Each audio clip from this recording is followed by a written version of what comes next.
राज तिलक की तैयारी। दूसरे दिन राजा दशरथ के दरबार में सभी देशों के राजा लोग उपस्थित थे। सभी को संबोधित करते हुए राजा दशरथ ने कहा, हे नृपगण, मैं अपनी और अयोध्या वासियों की ओर से आप सभी का हार्दिक स्वागत करता हूँ।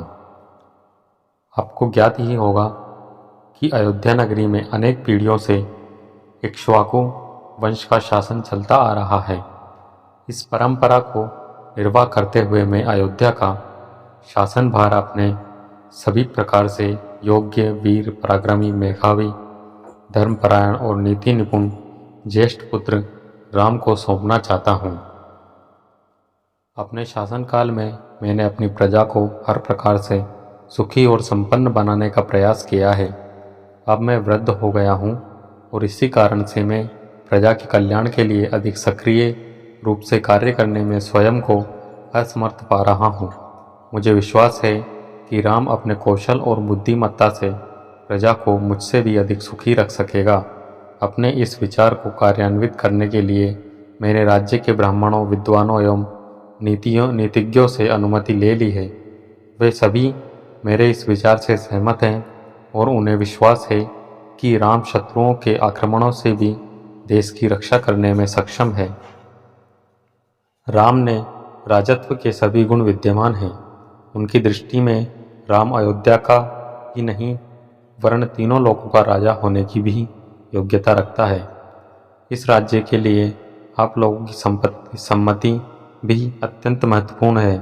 अतः आप लोग इस विषय में अपनी सम्मति प्रदान करें।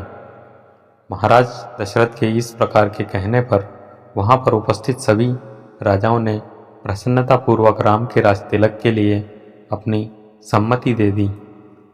राजा दशरथ ने कहा, आप लोगों की सम्मति पाकर मैं अत्यंत प्रसन्न हूँ, क्योंकि मैं चैत्र मास, जो सब मासों में श्रेष्ठ मधुमास कहलाता है, चल रहा है। कल ही राम की राज तिलक के उत्सव का आयोजन किया जाए। मैं मुनि श्रेष्ठ वशिष्ठ जी से प्रार्थना करता हूँ कि वे राम के राज तिलक की तैयारी का प्रबंध करें। राजा दशरथ की प्रार्थना को स्वीकार कर के राजगुरु वशिष्ठ जी ने संबंधित अधिकारियों को आज्ञा दे दी कि वे यथाशीघ्र स्वर्ण, रजत, उज्ज्वल माणिक्य, सुगंधित औषधियों एवं श्वेत सुगंधित महिलाओं, लाजा, द्रुत, मधु, उत्तम आदि वस्त्रादि एकत्रित करने का प्रबंध करें। चतुरंगिणी सेना को सुसज्जित रहने का आदेश दें। स्वर्ण पौधों से सजे हुए हाथियों, श्वेत चौरों, सूर्य का प्रतीक अंकित ध्वजाओं और परंपरा से चले आने वाले श्वेत निर्मल छत्र, स्वर्ण निर्मित 100 घोड़े, स्वर्ण मंडित सींगों वाले सांड, सिंह की अक्षुण्ण त्वचा अति का शीघ्र प्रबंध करें। सुसज्जित वेदी का निर्माण करें। इस प्रकार अन्य और जितने भी आवश्यक निर्देश थे उन्हें संबंधित अधिकारियों को दे दें। इसके पश्चात राजा दशरथ ने प्रधानमंत्री सुमंत को राम को शीघ्र लिवा लाने के लिए कहा। महाराज की आज्ञा के अनुसार सुमंत रामचंद्र जी को रथ में अपने साथ बिठाकर ले आए। अत्यंत श्रद्धा के साथ राम ने पिता को प्रणाम किया और उपस्थित जनों का यथोचित अभिवादन किया। राजा दशरथ ने राम को अपने निकट बिठाया और मुस्कुराते हुए कहा, हे राम, तुम्हारे गुणों से समस्त प्रजाजन प्रसन्न है। इसलिए मैंने निश्चय किया कि कल मैं तुम्हारा राजतिलक कर दूंगा। इस विषय में मैंने ब्राह्मणों, मंत्रियों, विद्वानों एवं समस्त राजा महाराजाओं की भी सम्मति प्राप्त कर ली है। इस अवसर पर मैं तुम्हें अपने अनुभव से प्राप्त कुछ सीख देना चाहता हूँ। सबसे पहली बात तो यह है कि तुम कभी विनयशीलता का त्याग मत करना। इंद्रियों को सदा अपने वश में रखना।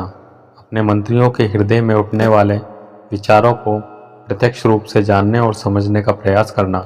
प्रजा को सदैव संतुष्ट और सुखी रखने का प्रयास करना। यदि मेरी कहीं इन बातों का तुम अनुसरण करते रहोगे तो तुम सब प्रकार की विपत्तियों से सुरक्षित रहोगे और लोकप्रियता अर्जित करते हुए निष्कंटक राजकाज चला सकोगे। यह सिद्धांत की बात है कि जो राजा अपनी प्रजा को प्रसन्न और सुखी रखने में के लिए सदैव प्रयत्नशील रहता है, उसका संसार में कोई शत्रु नहीं होता।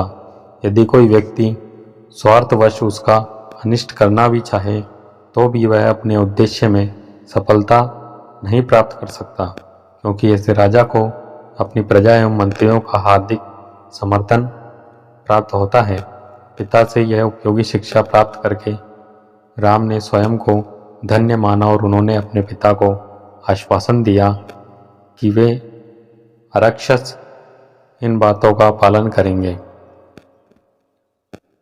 दास दासियों ने राजा के मुख से राम का राज तिलक करने की बात सुनी तो प्रसन्नता से उछलते हुए महारानी कौशल्या के पास जाकर उन्हें यह शुभ संवाद सुनाया, जिसे सुनकर रोम रोम पुलकित हो गया। इस शुभ समाचार के सुनने वालों को उन्होंने बहुत सा स्वर्ण वस्त्राभूषण आदि देकर मालामाल कर दिया। दोस्तों, ये वीडियो थी संपूर्ण रामायण के अयोध्या कांड भाग 2 राज तिलक की तैयारी। ये वीडियो आपको कैसी लगी हमें कमेंट करके ज़रूर बताएं, और वीडियो अच्छी लगी हो तो वीडियो को लाइक, शेयर ऐसी ही और वीडियोस के लिए हमारे यूट्यूब चैनल को सब्सक्राइब जरूर करें। वीडियो में अंत तक बने रहने के लिए आप सबका धन्यवाद। जय श्री राम।